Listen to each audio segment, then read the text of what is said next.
A Pentagon official arrested like a common criminal? The cops thought they had the upper hand, but little did they know, they had just made the biggest mistake of their careers.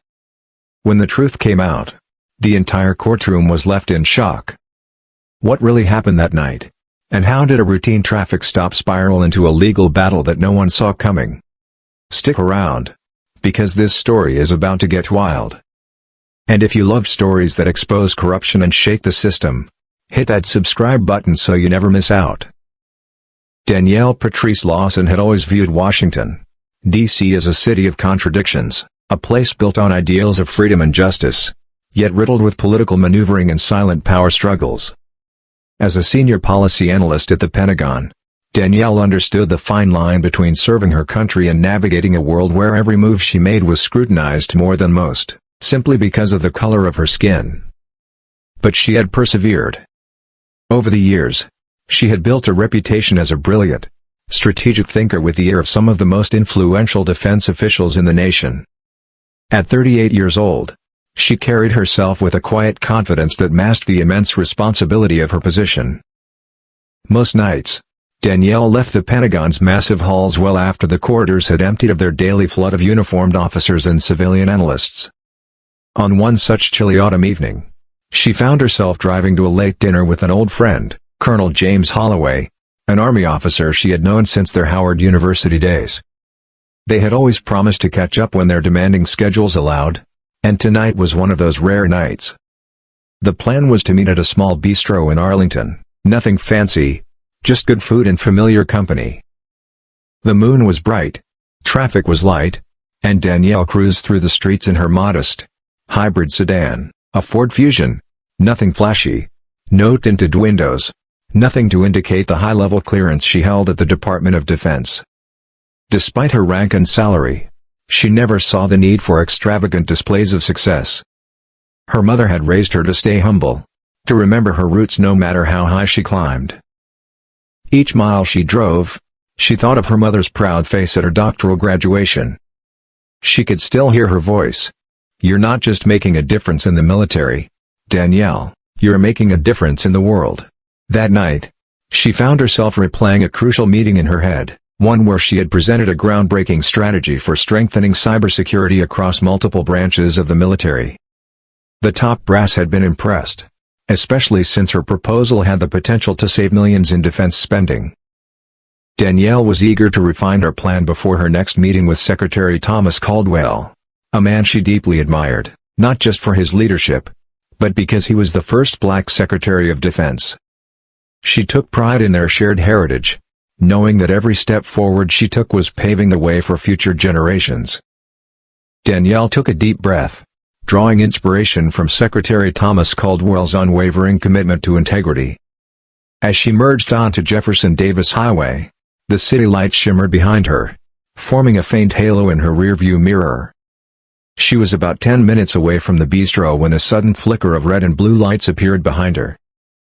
Confused, Danielle glanced at her speedometer. She was well within the limit. She used her turn signal, changed lanes, and slowed down, expecting the cruiser to pass by on its way to an emergency. But it didn't. Instead, the patrol car matched her speed, staying right behind her. Her heart thumped, and a quiet wave of anxiety settled in her stomach. She had no reason to fear law enforcement, yet past experiences reminded her how quickly things could escalate, how misunderstandings could spiral out of control. Danielle activated her right turn signal, cautiously pulling over onto the shoulder. In her side mirror, she watched as two officers stepped out of the cruiser, their silhouettes elongated by the harsh glow of headlights. For a brief moment, she wondered, had she forgotten to renew her tags? Was there an issue with her tail light? She meticulously maintained her vehicle, always ensuring everything was in order. Danielle rolled down her window, placing both hands visibly on the steering wheel. Experience and her mother's lifelong lessons had taught her to be extra careful in situations like this. The first officer approached, tall, imposing, his badge glinting under the streetlights. Officer Denton. Behind him, a second officer, shorter, with a shaved head and a scruffy beard, Officer Pratt, hovered near the trunk, his flashlight scanning her license plate. "Good evening, officer," Danielle said, keeping her tone calm, measured, respectful, a voice she had perfected over the years to reassure people that she was not a threat. "License and registration," Officer Denton said curtly, his voice devoid of pleasantries. His eyes were hidden behind dark aviator sunglasses, despite it being well past sunset. "Yes, sir," Danielle replied smoothly. She retrieved her documents from her purse and glove compartment, handing them over in the same practiced manner as any routine traffic stop. Officer Denton took the papers but didn't move. The silence stretched, tight as a violin string. Something felt off. Normally, an officer would explain the reason for the stop or at least run the documents quickly. But Denton just stood there, staring at her, as if sizing her up. "Step out of the car," he finally said, his voice low, almost a whisper. Danielle's heart quickened. "Is there a problem, officer?" she asked, keeping her composure intact. Denton tilted his head, took a small step back, and rested his hand on his holster. "We'll see," he muttered. A cold shiver ran down her spine. Fear, confusion, and 100 silent thoughts swirled in her mind. She thought of her meeting at the Pentagon the next morning, of all the years she had worked to get here, and how, in an instant, this could overshadow everything. But she complied, carefully unfastening her seatbelt and stepping out. She reminded herself, "I am not just a private citizen. I am one of the highest-level security clearance officials in the country. I have done nothing wrong. This will be over soon." What she didn't know was that this routine traffic stop was about to trigger a storm, one that would shake the entire legal system to its core. And a neatly folded Pentagon-issue jacket, her official work gear. Danielle stood by the roadside, her breath steady but her pulse hammering in her ears. The chill of the night air did little to explain the shiver running down her spine. This was adrenaline, not cold. The steady whoosh of passing cars on the highway underscored her growing sense of vulnerability. Officer Denton handed her license over to Officer Pratt, who retreated to the patrol car, presumably to run her information. "Hands on the hood," Denton instructed, nodding toward her car. Danielle froze for a moment, swallowing down the disbelief rising in her throat. "I am a law-abiding citizen, not a fugitive. There is no reasonable suspicion for this level of aggression." But she knew better than to argue. One night in custody, if it even came to that, was infinitely better than risking her safety by resisting. She carefully placed her palms on the hood, her fingers playing out on the cool metal. Denton started a perfunctory pat-down, his movements firm, almost unnecessarily forceful. His hand skirted the edge of discomfort, lingering slightly longer than they needed to. Danielle clenched her jaw but refused to react. Losing her composure could escalate the situation. She had spent years presenting complex defense strategies to impatient generals, mastering the art of stoicism under pressure. This was no different. Behind her, Officer Pratt's radio crackled, a garbled exchange of words breaking through the tension. "No prior record. Valid license. No outstanding warrants." Danielle's mind whirled. "There's nothing to find. They're going to let me go, right?" Denton finished his search, stepping back as Danielle straightened up. He exchanged a look with Pratt.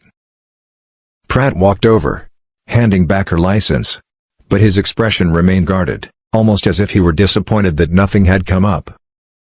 "Everything checks out," Pratt muttered. Then he hesitated before adding, "We still need to verify something else." Danielle's spine stiffened. "What exactly do you need to verify?" she asked, keeping her tone steady, measured. Despite her outward calm, frustration simmered beneath the surface. They had no probable cause to continue detaining her. Was this a random narcotics search? Racial profiling? She didn't want to jump to conclusions, but the air was thick with suspicion. Denton ignored her question, stepping around to the passenger side of her car.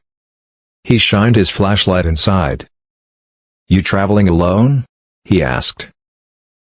"Yes, officer.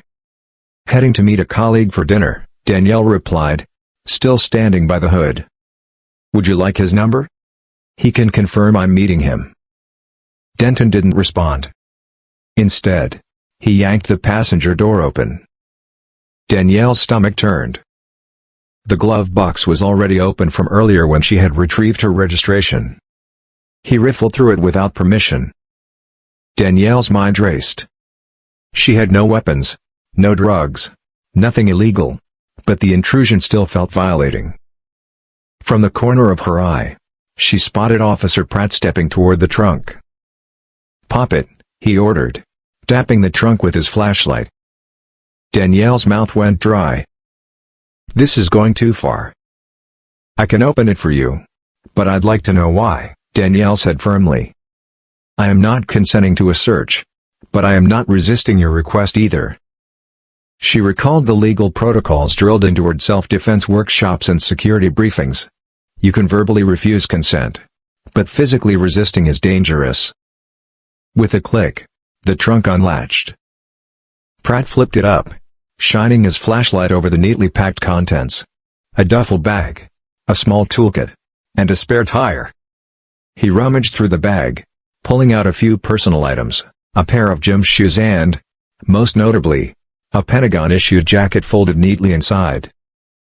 For a brief second, both officers froze. The weight of their mistake was about to hit them like a freight train. Turn she never could have anticipated. Danielle glanced at the items now scattered in the trunk, a pair of sweatpants, a water bottle, and a worn copy of Duty, Memoirs of a Secretary at War by Robert M. Gates.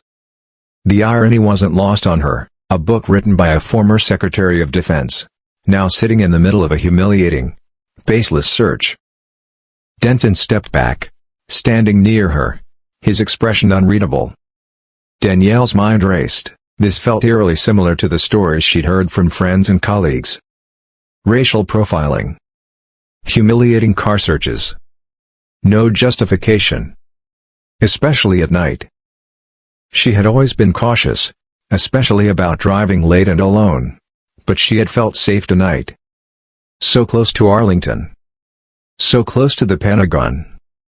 And yet, here she was. Pratt slammed the trunk shut. "It's clean," he said, his tone almost grudging, as if Danielle's innocence irritated him. Denton's jaw tightened, his body language shifting as though he was personally offended that she had nothing to hide. "Ma'am, do you know why we stopped you?" he finally asked, offering the first semblance of an explanation. Danielle inhaled sharply. "No, officer. I wasn't speeding, and my tags are up to date." "Is there an issue with my tail light?" Denton hesitated for just a second. "We received a call about a suspicious vehicle in the area. Your car matched the description." Danielle nearly laughed at the absurdity. A suspicious vehicle? A silver Ford Fusion? That could describe half the sedans on the road. She chose not to argue. "Well, you've confirmed my details. May I retrieve my belongings from the car?" she asked, nodding toward her purse, which still rested on the driver's seat. Denton's lips pressed into a thin line, but he gave a short, gruff nod. Danielle walked around, picked up her purse, and quietly slipped her driver's license back into her wallet. As she turned, she heard Pratt's radio crackle again. This time, a new voice came through, urgent but unintelligible at first. Pratt stepped away to respond, his posture shifting as he listened. Then, his entire demeanor changed. He turned sharply, eyes narrowing at Danielle. "Dispatch wants us to bring you in," he said, his voice flat, emotionless. Danielle's stomach plummeted. "Bring me in?" she echoed, stunned. "On what grounds?" Her throat tightened as her mind spun through possible explanations. Before she could process what was happening, Denton moved swiftly. He grabbed her arm, twisted it behind her back, and snapped a pair of cuffs around her wrists. Pain shot up her shoulder, and she gasped, her breath catching in her throat. Tears stung her eyes, but she forced them back. "This isn't real. This can't be happening. You're under arrest," Pratt intoned, ignoring her protests. The details were vague, something about her being linked to an incident earlier that night in the same vicinity. Danielle wanted to fight back, to demand answers, to invoke her rights, to shout the truth, "I am a Pentagon official. This is a mistake." But she knew better. Experience had taught her that declarations of importance rarely helped, not in the heat of a tense situation. Her dignity demanded she remain calm. There would be a time and place to reveal her position, to have this entire charade dismantled. But right now, her focus had to be on her physical safety. As the officers guided her into the back of the squad car, Danielle felt her world tilt. She thought of her mother, of all the times she had warned her about encounters with law enforcement. She thought of her father, a veteran who had instilled in her a deep respect for the military. She thought of the countless hours she had spent building trust in a defense community that wasn't always inclusive, and how, despite everything, she was now the one in cuffs. The hush of the road behind her faded into the low hum of the cruiser's engine. The red and blue lights flared, reflecting against the glass, distorting her own image in the window. She swallowed hard, a sense of foreboding creeping in. The night had taken a turn she never saw coming.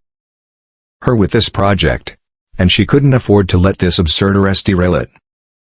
"Yes," Danielle said, keeping her voice steady. "I'd like my phone call now. I can provide you with the direct line to my immediate superior, Colonel Stephen McKnight. If that's not sufficient, you can also contact the Pentagon Security Office. They'll confirm everything." Detective Rowland scribbled something in his notepad, nodding slightly. "We'll see about that. But first, Miss Lawson, we have a reported incident in the area where you were stopped, an armed robbery at a convenience store. The suspect was described as a black female in a silver sedan. We're looking into it. Care to offer an alibi for your whereabouts earlier tonight?" Danielle exhaled, frustration rising. "I left the Pentagon around 8. I drove straight to Arlington. I can't prove it without my phone, but my GPS logs would confirm my route." Rowland nodded, jotting down notes. "Officers Denton and Pratt say you were acting suspiciously during the stop. That you refused to exit the vehicle." Danielle's brows lifted in disbelief. "That's not accurate," she countered. "I complied immediately. They searched my car without my consent, but I didn't resist. You'll see that in any dashcam footage." Denton scoffed from across the table, arms folded across his chest. "We had probable cause." She matched the description of the suspect. Danielle swallowed her anger. "Right," she said, forcing her voice to stay even. "Let me be clear, I had nothing to do with any robbery. I'm happy to provide any evidence necessary to clear this up quickly." Detective Rowland watched her intently, his expression unreadable. "We'll run the dash cam footage," he said finally. "And we'll check the store's surveillance tapes. If you're clean, we'll figure out the next steps." Danielle folded her hands in her lap, forcing herself to remain composed. She needed that phone call. She needed to contact Colonel McKnight, someone who would immediately understand the gravity of what was happening.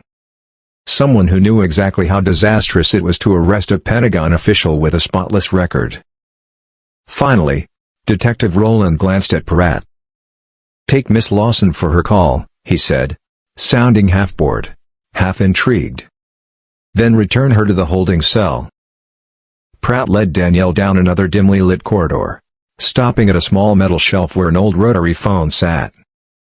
He hovered close by, making no effort to give her privacy. Danielle picked up the receiver, dialing the direct line to Colonel McKnight. She prayed he would answer. After the third ring, a gruff, familiar voice came through, slightly groggy, as if he had just settled in for the night. "Colonel McKnight speaking." His tone was clear, professional, but she could hear the slight confusion at receiving a late-night call. "Colonel," Danielle said softly, desperation creeping into her tone. "It's Danielle Lawson. I'm at the Arlington Police Department. I've been arrested, on suspicion of an armed robbery I had nothing to do with." A sharp intake of breath. "What?" he exclaimed, his voice instantly alert. "Danielle, what in the world is going on?" She explained the situation in clipped sentences, aware that Officer Pratt was listening in. "They won't believe who I am. They won't confirm it. I need help." There was a brief pause, and then, McKnight's military edge returned. "All right, calm down," he said, regaining his authoritative tone. "I'll make some calls right now. See what's going on. Stay put, follow protocol, and don't worry, I'll get you out." Danielle hung up, relief and anxiety swirling within her. She knew Colonel McKnight had influence, but would the local police care? Would they listen? She'd have to wait. And waiting was the hardest part. Officer Pratt escorted her back to the holding cell. Inside, Danielle leaned against the cold cinder block wall, the chill seeping through her suit jacket. She tried to focus on tomorrow, on the cybersecurity proposal she was set to finalize. The best minds in the Pentagon had trusted her with this mission. And she couldn't let this absurd, unjust arrest threaten everything she had built. His voice now lacking the same authority it had held the night before. "We were just following protocol, given the report we received." Danielle clenched her jaw, willing herself to remain calm. Last night, she had been treated like a criminal, thrown into a cold, claustrophobic cell, humiliated despite having one of the highest security clearances in the country. Now, as sunlight filtered into the station, everything felt surreal. She hadn't slept, barely even rested, the metal bench had been unforgiving, the stale air thick with disinfectant. Time had blurred between the fluorescent lighting, the distant murmurs of officers, and the hollow sound of slamming cell doors. Yet, no one had come to release her. No one had even offered an update. It was only now, after Colonel McKnight had personally intervened, that the wheels of justice finally started turning. McKnight took a measured breath, but Danielle could see the barely restrained fury in his eyes. "Protocol?" he repeated, his voice tight with disbelief. "Let's talk about protocol, Detective. Because from where I'm standing, your officers detained a high-ranking Pentagon official, failed to verify her credentials for over 8 hours, and are now grasping at straws to justify it." Roland hesitated, flipping through the documents McKnight had provided. Danielle watched as his confidence wavered. McKnight's team had already done the work the police should have done hours ago, obtaining security footage, running license plate checks, and confirming the suspect's vehicle was completely different from hers. "Colonel," Roland started, but McKnight cut him off. "No, let me be clear," McKnight said, his voice like steel. "Miss Lawson was in the Pentagon until 8 p.m. The entry logs, the surveillance footage, and the guard station reports confirm that. Your own records show she was stopped at approximately 8:45. The robbery you're investigating? It happened at 8:30, when she was still on federal property. So tell me, Detective, how exactly do you plan to justify this mess?" Danielle exhaled, her pulse steadying. This was it. The weight of evidence was crushing the weak case against her. Roland shifted in his seat, suddenly looking deeply uncomfortable. Danielle didn't look away. For the first time since this nightmare had begun, the power dynamic had shifted. She wasn't just a wrongfully accused woman anymore. She was a senior government official, and the truth was finally on her side. I'll need to speak with my superior," Roland muttered. McKnight gave him a look of pure disdain. "You do that. But make no mistake, Miss Lawson is leaving this station. Now." She said, her voice carrying both gratitude and exhaustion. Danielle took a slow breath, the crisp morning air filling her lungs. The sunlight should have felt liberating, but her mind was already racing through the aftermath, the missed calls, the urgent emails, the damage control she would have to do. Her reputation had taken a hit, Yes, she had been exonerated. But rumors spread like wildfire, especially in government circles. She could already picture the stares at tomorrow's Pentagon meeting, the hushed whispers, the half-hidden looks of pity or judgment. Her only crime? Driving home while black. Colonel McKnight stood beside her, his expression unreadable but his presence solid, unwavering.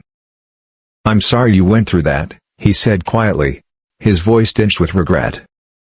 Danielle turned to look at him. "I'll personally ensure those officers are held accountable," he continued. "You deserve better. Our country deserves better from those sworn to protect it." Danielle managed a tired smile, the weight of the night still pressing down on her. "Thank you, Colonel," she said sincerely. She had survived this ordeal, but she knew this wasn't over. There would be repercussions, and there would be a reckoning. And if the Arlington Police Department thought they could sweep this under the rug, they were gravely mistaken.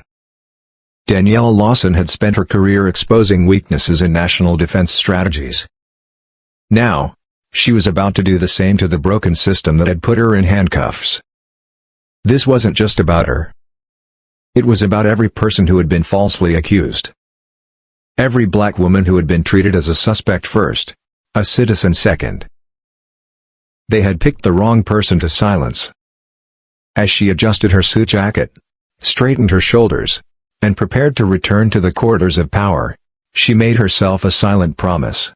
This would not be forgotten. And those responsible? They would answer for it. Felt a mix of emotions, vindication, anger, and a deep sense of responsibility. This case was no longer just about her. McKnight nodded as he spoke. "I'll have a car take you home. Get some rest, maybe a change of clothes. I'd like you in my office by noon to debrief. Secretary Austin's staff called me while I was on my way here. They're eager for your final recommendations on the cybersecurity initiative." Danielle blinked, struggling to shift her mindset from the trauma of the last 12 hours back into the world of high-stakes national security. But she forced herself to push forward. "I'll be there," she said, determination flickering in her tired eyes. They parted ways, and as Danielle slid into the backseat of a government-issued sedan, a whirlwind of emotions churned inside her: relief, rage, exhaustion, gratitude. She stared out the window, watching the city streets blur past, wondering how long it would take for her life to return to normal. And if normal was even an option anymore. The story doesn't end here. Danielle had assumed this nightmare was over, but it was only the beginning.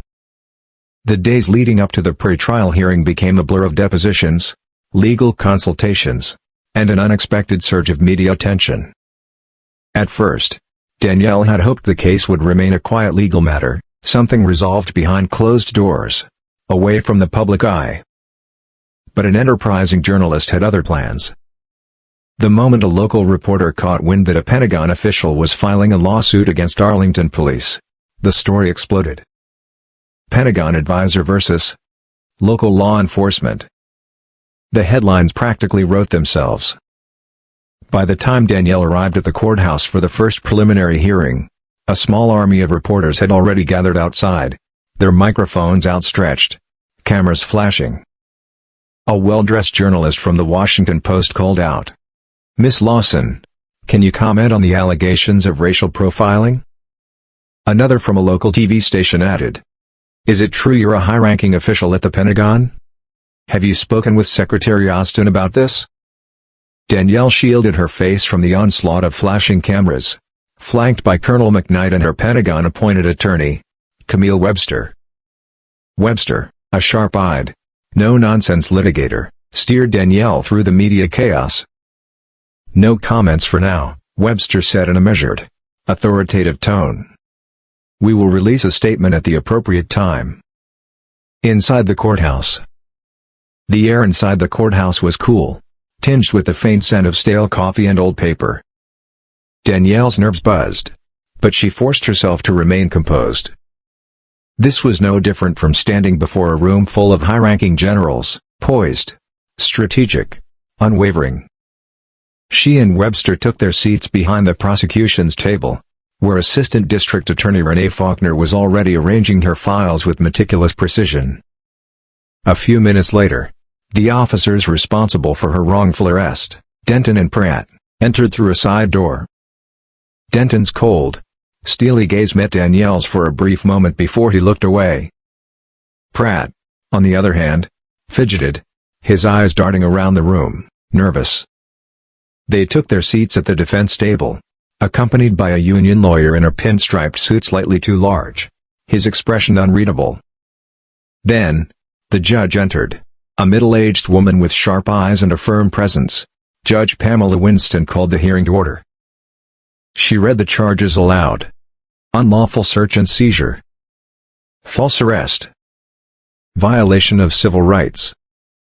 Danielle exhaled slowly, listening as each count was formally listed against the officers who had humiliated her.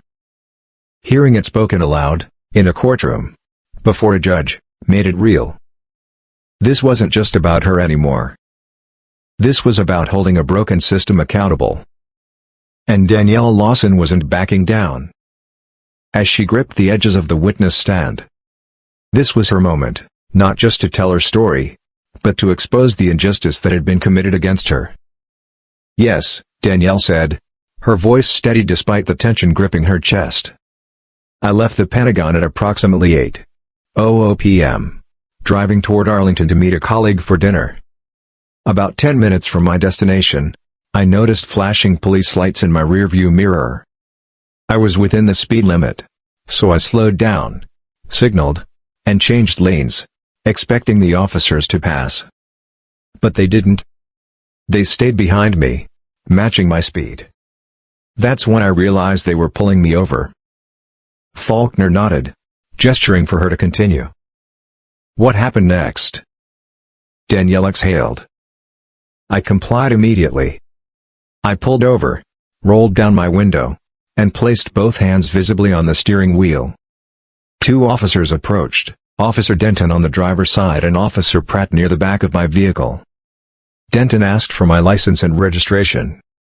I provided them without hesitation. She glanced toward the defense table, where Denton and Pratt sat stiffly. Denton's jaw remained tight, his gaze locked forward, refusing to look at her. Pratt, on the other hand, looked visibly uncomfortable. At any point did the officers explain why they stopped you? Faulkner asked. Danielle shook her head. Not at first. Denton took my documents, but instead of running them, he just stood there, staring at me. Then, without giving me a reason, he ordered me to step out of the car. How did you respond? I asked if there was a problem, but he didn't answer me. Instead, he placed his hand on his holster and repeated the order. At that point, I understood that any further questioning could escalate the situation. So, I complied. A low murmur rippled through the courtroom. Judge Winston gave a sharp look over the room. Order. Faulkner took a step forward. And what happened once you exited your vehicle? Danielle's fingers curled into her palms as she relived the moment. Denton instructed me to place my hands on the hood. He then conducted an aggressive pat-down. It was excessive, unnecessary. I had done nothing wrong. Did they ever tell you what they were searching for? No. Faulkner let a brief silence hang, and then what happened? Danielle's voice remained calm, but resolute. Officer Pratt opened my trunk without my consent and rifled through my belongings. My work documents, my Pentagon-issue jacket, none of it mattered. Then Denton told me they had to bring me in for questioning, but they never gave me a legitimate reason. He twisted my arm behind my back and cuffed me on the side of the road. Oh no. Judge Winston's gavel struck once. There will be no outbursts in my courtroom. Fa. Miss Lawson, during this entire process, did you resist at any point? No. Did you argue with the officers? No. Did you comply with all of their orders? Yes. Faulkner turned to the judge. No further questions, Your Honor. As Danielle stepped down from the witness stand, she felt the weight of the moment settle on her shoulders. This wasn't just about her. This was about every person who had ever been racially profiled, falsely accused, and silenced. And as she took her seat, she knew, this case was bigger than she had ever imagined. Tension as the former officer took the stand, his presence sending a shockwave through the courtroom. Danielle had felt nervous but composed when she had first stepped up to testify, recounting every moment of that night, the flashing police lights, the unexpected demand to exit her vehicle, the cold grip of Denton's hand tightening around her arm, the unspoken but clear intimidation from Pratt. She had spoken with measured clarity, ensuring every detail was accounted for, refusing to let her emotions cloud the facts. But when Assistant District Attorney Faulkner asked her to describe how she had felt, she paused. And then, for the first time, her voice caught. "I was terrified." The courtroom fell into absolute silence.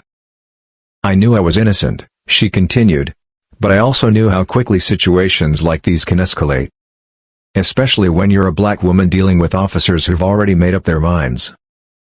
A few jurors shifted in their seats, clearly uncomfortable. Others nodded almost imperceptibly, as if acknowledging a truth they had never personally experienced but couldn't deny. Then came the defense attorney's cross-examination. He was sharp, slick, and oozing condescension, his words calculated to undermine her testimony. "Miss Lawson, you claim you were cooperative," he began, his eyebrow arched with skepticism. "But isn't it true you hesitated when the officers asked you to exit the vehicle?" Danielle felt her chest tighten but kept her voice calm and even.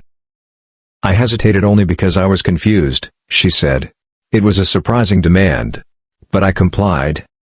The dash cam footage will show that." The attorney smirked slightly, as if unimpressed. "And yet, you accuse the officers of racial profiling." He leaned in slightly. "Isn't it possible they were simply responding to a tip and following standard procedure?" Danielle didn't flinch. "I don't doubt the initial stop was related to a tip," she said steadily. "But the manner in which I was treated, searched without consent, arrested despite no concrete evidence, points to bias and a disregard for my rights." The defense pressed further, insinuating that she had tried to leverage her Pentagon credentials to manipulate the situation. Danielle refused to let him twist the truth. "I only mentioned my position after multiple attempts to assert my innocence were ignored," she said firmly. "And even then, it didn't seem to matter." When she finally stepped down from the witness stand, she felt the intensity in the room. The jury's expressions were grave, their focus sharp. In the public gallery, some people whispered, while others sat in heavy silence, absorbing the gravity of her experience. This case had become bigger than just her arrest. It was a statement, a reminder that no status or title could guarantee fair treatment. The evidence begins to unravel the defense. Over the next few days, more witnesses took the stand, each piece of testimony tightening the noose around the officer's defense. A forensic expert testified about the dashcam footage, confirming what Danielle had stated: she had calmly exited the vehicle, disproving the officer's claims that she resisted. Then came internal affairs investigators, presenting damning records from Denton and Pratt's past conduct. Denton had a history of excessive force complaints, though none had ever resulted in formal disciplinary action. Pratt's record was cleaner, but there were still a couple of troubling red flags that hinted at a pattern. But the real turning point came mid-trial, when the prosecution introduced a surprise witness. A former partner of Denton, now retired from the force, had come forward. Under oath, he recounted how Denton had bragged about teaching black motorists a lesson during traffic stops. The courtroom erupted. The defense attorney flew to his feet, objecting furiously, but Judge Winston allowed the testimony, citing its relevance to Denton's pattern of behavior. Danielle sat motionless, watching as the jury absorbed this bombshell. For the first time since the trial had begun, she saw something shift. The weight of the evidence was becoming impossible to ignore. And Denton? For the first time, his confidence cracked. The reckoning was coming. And Danielle was ready for it. "Witness intimidation," Webster hissed, flipping through the pages. "They're desperate." Danielle's stomach lurched, but she quickly steadied herself. She had expected pushback, had even braced for smear tactics, but blackmail? This was a new level of desperation. She clenched the folder in her hands, her mind already moving 3 steps ahead. This wasn't just about getting her case dismissed, this was a direct threat to national security. If someone had gotten their hands on internal Pentagon memos, even non-classified ones, it meant that someone inside the government was involved. And that made this far bigger than her trial. The trial's final days. Inside the courtroom, the tension had reached a boiling point. Denton had taken the stand in his own defense, but under Faulkner's relentless questioning, his carefully constructed facade began to crack. He stumbled through explanations, contradicting himself multiple times. At one point, he insisted that Danielle's license plate matched the suspect's. Faulkner didn't even blink. She simply pulled up the official evidence, revealing that the plates were completely different. Each lie Denton told chipped away at what little credibility he had left. By the time Pratt took the stand, the damage had already been done. Pratt did slightly better, deflecting blame onto Denton, claiming he was just following orders. But when Faulkner pressed him, forcing him to admit that he had never personally witnessed Danielle acting suspiciously, the courtroom shifted. By the end of the day, the jury had seen the truth laid bare.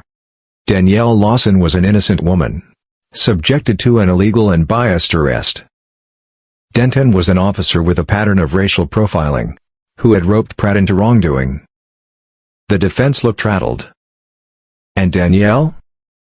She walked out of the courthouse into a sea of reporters, the blinding glare of camera flashes illuminating her every step. For the first time since that night, she felt like she could breathe. Justice was within reach. But behind the scenes, a darker battle was just beginning. The threat escalates. As the trial neared its conclusion, the media frenzy intensified. Journalists camped outside the courthouse, eager to capture every moment. Inside, the public gallery remained packed, filled with spectators debating how the jury would rule. But while the legal fight played out in the courtroom, a shadow game was unfolding elsewhere. Denton and Pratt's defense team had begun digging hard. They were searching for anything: financial records, security clearances, old social media posts, anything that could be used to discredit Danielle. And then came the moment of escalation. That evening, as Danielle left the courthouse alongside Camille Webster, a man in a cheap suit appeared out of nowhere. He thrust a folder into Danielle's hands. "Miss Lawson, you might want to look at this," he muttered, before disappearing into the crowd. Danielle stared after him, heart pounding. Inside the car, she opened the folder, and her blood ran cold. Inside were photocopies of internal Pentagon memos, nothing classified, but sensitive strategic notes that shouldn't be in public hands. Scrawled in the margin was a chilling note. "We can make sure these end up in the news if you don't drop the case." A blackmail attempt. Webster turned pale with fury. "This is blatant witness intimidation," she fumed. "And it's coming from someone with serious connections." Danielle's hands tightened around the folder. She had been fighting for justice, but now, she realized she was up against something much larger. Someone was willing to compromise national security just to silence her. And that meant she was even more dangerous to them than she had thought. They wanted her to back down. But Danielle Lawson wasn't going anywhere. This wasn't just about her case anymore. This was about exposing an entire system of corruption. And whoever was behind this? They were about to find out exactly who they were dealing with. Men who made a regrettable but understandable error. Danielle sat stone-faced, listening as the defense attorney grasped for any remaining thread of credibility. He was trying to reframe the narrative, to cast Denton and Pratt as overworked, well-intentioned officers who had simply been caught in an unfortunate set of circumstances. But the jury wasn't buying it. She could see it in their faces, the way some of them frowned slightly, the way others remained rigid, unmoved. The evidence had been too overwhelming, too damning. The dash cam footage. The unlawful search. The disparaging text messages. The history of excessive force complaints. And now? The blackmail attempt was under federal investigation. There was no spinning this. The defense's argument crumbled under its own weight. The verdict. After closing arguments, the jury deliberated for less than 4 hours. When they returned, the courtroom fell silent, the air thick with tension. Danielle's hands were steady, but her heart pounded in her chest. She had spent weeks fighting this battle, but now, it was in the jury's hands. Judge Winston looked toward the jury foreperson, a middle-aged woman with silver-streaked hair and sharp eyes. "Has the jury reached a verdict?" "We have, Your Honor." The foreperson stood, unfolding a piece of paper with calm precision. The courtroom held its breath. "On the charge of unlawful search and seizure, we find the defendants guilty." A ripple of energy surged through the courtroom. Danielle exhaled sharply, but kept her expression composed. The foreperson continued. "On the charge of false arrest, we find the defendants guilty." A murmur spread through the gallery. Denton's jaw clenched, his face drained of color. Pratt stared down at the table, his hands clasped together, as if hoping to disappear into his own skin. The final charge. "On the charge of violation of civil rights, guilty." The courtroom erupted. Judge Winston pounded the gavel. "Order! Order in the court!" But the verdict was in. Danielle gripped the edge of the table, a flood of relief and vindication crashing over her. It was over. Denton and Pratt had been found guilty on all counts. Justice had prevailed. The fallout. As reporters swarmed outside the courthouse, Danielle walked past the flashing cameras, her head held high. Colonel McKnight stood beside her, his presence steady, unwavering. "You did it," he murmured. Danielle turned to him. "We did it." The case had been about more than just her. It was about accountability. About exposing a system that had allowed officers like Denton to operate unchecked for years. And while this victory wouldn't fix everything overnight, it sent a message, one that couldn't be ignored. No one was above the law. Not even the ones who were sworn to uphold it. As she stepped into the cool autumn air, Danielle knew one thing for certain. This was only the beginning. Knew that this victory was about more than her own career, it was about setting a precedent, about pushing for change beyond a single courtroom. The verdict. Danielle stood frozen in place, her hands clasped tightly, as the jury foreperson, a man with thoughtful, weary eyes, rose to speak. "We, the jury, find Officer Thomas Denton and Officer Mark Pratt liable for unlawful detention, breach of civil rights, and racial profiling. We recommend punitive measures in accordance with the law." A collective exhale swept through the courtroom. Danielle felt tears sting her eyes, relief, vindication, and a deep, aching sorrow for the system that had let this happen in the first place. The judge's gavel fell sharply. "Officers Denton and Pratt, you are hereby found guilty on the charges presented. Sentencing will take place next week. Court is adjourned." The room erupted, media scrambled for quotes, lawyers shook hands, the public gallery buzzed with emotion. Danielle stood rooted, the weight of the moment crashing over her. She turned and caught a glimpse of Denton being led away by fellow officers, his face pale and drawn. Pratt sat slumped in his chair, looking as if the entire weight of the courthouse had settled on his shoulders. Assistant DA Faulkner approached, offering a proud smile. "Congratulations, Miss Lawson. The jury sided with justice today." Danielle nodded, a lump forming in her throat, unable to speak for a moment. Colonel McKnight stepped forward, clapping a firm hand on her shoulder. "We'll be sure to let the secretary know that the truth prevailed." The aftermath. As the press descended, a swarm of cameras and microphones, Questions flew like a hailstorm. "Miss Lawson, how do you feel about the verdict? Will you press additional charges? Is there a statement from the Pentagon?" Danielle raised a hand, her voice steady yet resonant. "I'm grateful to the jury for upholding the rule of law. This was never about vengeance, it was about justice. I hope this outcome serves as a reminder that no one is above accountability, not even those who wear a badge." Reporters kept firing questions, but Danielle gently excused herself, making her way toward the exit. As she stepped outside, the bright, windy day greeted her, the crisp air filling her lungs, a feeling of renewed freedom settling over her. The ripple effect. The karmic fallout was swift and far-reaching. Denton was immediately dismissed from the force and placed under further investigation for past complaints, cases that had been swept under the rug for years. Pratt, who had shown more cooperation, received a lighter sentence but still lost his job. The City Council announced an independent review of policing practices to prevent future injustices.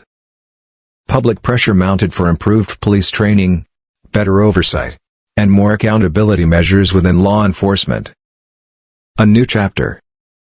At the Pentagon, life resumed, but with a heightened sense of purpose. Danielle was summoned to a private meeting with Secretary Austin, who personally commended her courage. That kind of resilience doesn't go unnoticed. There was a hint of something in his tone, a subtle indication that bigger opportunities might be on the horizon. Danielle accepted his praise graciously. But in her heart, she knew, this victory wasn't about career advancement. This was about change. And she wasn't done fighting yet. Of purpose settling over her. This moment, was why she had fought so hard. Not for revenge, not for headlines, but to create a path for others to follow. She clasped the young woman's hand, offering a firm, reassuring squeeze. "It does matter," Danielle said, her voice steady. "And we have to keep pushing, no matter how hard it gets." The young woman nodded, eyes glistening, before stepping back into the crowd of attendees, where others waited to shake Danielle's hand, to share their own stories of injustice, or simply to thank her. She had never sought to be a symbol, but now, she realized she had a responsibility to use her voice, not just in policy meetings or Pentagon briefings, but in the communities where real change needed to happen. A lasting impact. As Danielle left the forum, the evening air crisp around her, she took a deep breath, feeling lighter than she had in months. She had won her case, but the real work was just beginning. The City Council had pledged new oversight measures. Departments across the state were now re-evaluating their bias training. And Denton and Pratt? They had become cautionary tales, reminders that unchecked abuse of power always carries consequences. Denton's career was over. No department would touch him. His name was tarnished beyond repair. Pratt had relocated, trying to quietly rebuild, but he would never outrun the stain of his actions. Neither man escaped the shadow of what they had done. Justice had been swift, decisive, and, most importantly, public. The future. Danielle returned to the Pentagon with her head held high, more determined than ever. She had spent her career strategizing for national defense. But now she understood, justice was just as much a part of protecting this country as any military operation. And she wouldn't stop fighting for it. Because if her ordeal had taught her anything, it was this. One case can change everything. One verdict. One voice refusing to be silenced. One woman standing her ground. She didn't know where this fight would take her next. But she did know one thing for certain. She was ready. A legacy of strength and justice. A warm surge of confirmation filled Danielle's chest as she remembered her own fear the night she was dragged into that police cruiser. The uncertainty of how it would all end. The looming sense of helplessness. And yet, here she stood now, not as a victim, but as an advocate for change. It was a reality that could have been so different had she not had the support, the resources, and the relentless will to fight. A new mission. In the weeks that followed, Danielle threw herself into her Pentagon responsibilities. As the nation navigated shifting global security challenges, her work became even more critical. She led task forces. She strategized with top officials. She helped shape policies that would define the future of U.S. defense. But no matter how high she rose in rank, the echoes of her court battle remained with her, fueling a deeper resolve. An unexpected opportunity. One day, Colonel McKnight called her into his office. Danielle expected a routine briefing, but as she stepped inside, her breath caught in her throat. Sitting beside McKnight was none other than Secretary of Defense Lloyd J. Austin III. Both men greeted her with knowing smiles. Her heart skipped a beat. "Ms. Lawson," Austin began, "you have demonstrated not just excellence in your role, but an unshakable commitment to justice and public service." She sat straighter, listening intently. "We've been following your work on the cybersecurity initiative, and we believe you're ready for a new challenge." McKnight slid a folder across the table. Danielle hesitated, then picked it up with careful hands. Inside was a letter of recommendation, for the position of Executive Vice President of Strategy. An influential, high-impact role. Her hands trembled as she read. Tears welled in her eyes. She glanced up, struggling for words. I don't know what to say." Austin's expression was warm, unwavering. "You deserve it. We need leaders who are not only technically exceptional but also morally steadfast. Your perseverance in the face of adversity exemplifies the values this nation strives to uphold." Danielle swallowed hard, her voice thick with emotion. "Thank you. I accept. A future defined by strength." That night, after sharing the news with her mother over a joyful phone call, Danielle sat alone in her living room, staring out at the Washington skyline. The Pentagon loomed in the distance, bathed in the glow of the moonlit sky. She thought back to that traffic stop, the moment that had once felt nightmare, a defining moment of humiliation and injustice. But now, she saw it for what it truly was. A furnace that had forged her into something stronger. She had faced the system. She had refused to back down. Swan, no to everyone who had ever been silenced. And now? Tomorrow would bring new responsibilities. New pressures. But she was ready. Because through her darkest moments, she had unbreakable truth. True strength isn't about a title or a uniform. It's about the courage to do the right thing, even when the system strikes back. And that was the kind of strength Danielle Lawson would carry, from the Pentagon to wherever justice needed a champion. Danielle Lawson's story is more than just a personal journey, it's a wake-up call for all of us about human rights, justice, and accountability. The world today continues to see cases of wrongful convictions, abuse of power, and discrimination. Many people do not have the status, resources to stand up for themselves, and the system sometimes protects the powerful over the innocent. But what this story teaches us is this: don't be silent in the face of injustice. When you know you're right, stand up. One voice can start a movement. Know your rights. Understanding the law and your civil rights can help you protect yourself in unexpected situations. Resist the urge to seek justice.